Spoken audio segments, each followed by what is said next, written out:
जय माता भगवती, जय माता काली। प्रिय साधक, मैं गणेश भगत। आज हम रक्षा मंत्र के बारे में बताने जा रहे हैं। रक्षा मंत्र यदि आप पढ़ते हैं तो रक्षा मंत्र का पूरा विधि विधान जानना जरूरी है आपको।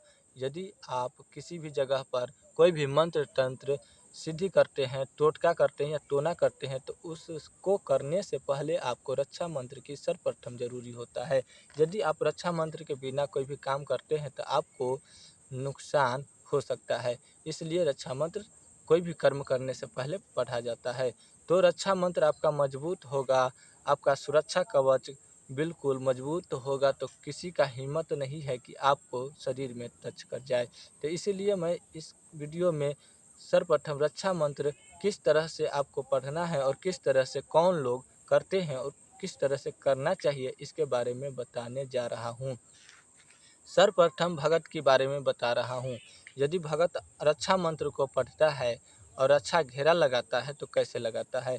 भगत यदि रक्षा मंत्र को पढ़ता है तो रक्षा मंत्र पढ़ करके और जल जो है अपने देह पर छींट लेता है, तो उनसे भी जो है भगत की शरीर सुरक्षित हो जाता है।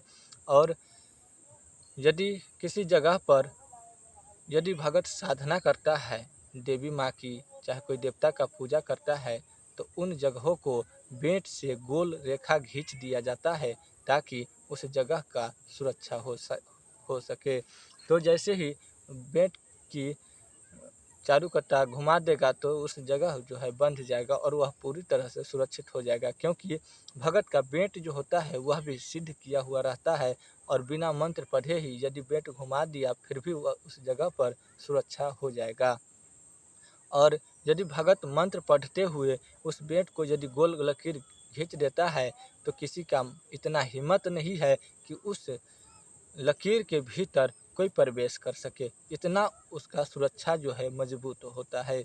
यदि कोई तांत्रिक है और कोई अघोरी बाबा है, वह साधना करने से पहले सुरक्षा रेखा खींचना चाहते हैं तो वह सुरक्षा रेखा खींच सकते हैं। और सुरक्षा रेखा जो है खींचने के लिए एक लोहे का कील ले सकते हैं या सवा हाथ का डंडा ले सकते हैं लोहे का, या चाकू भी ले सकते हैं, लोहे का होता है।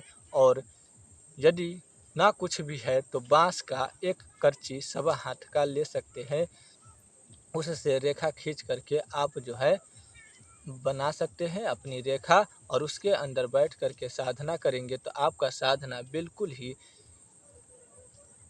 सुरक्षा से संपन्न होगा और उसमें आपकी सभी प्रकार की सिद्धियां मिल जाएगा। यदि आप अघोरी बाबा है तो आपके पास बेंट तो होगा नहीं, चाकू जरूर होगा।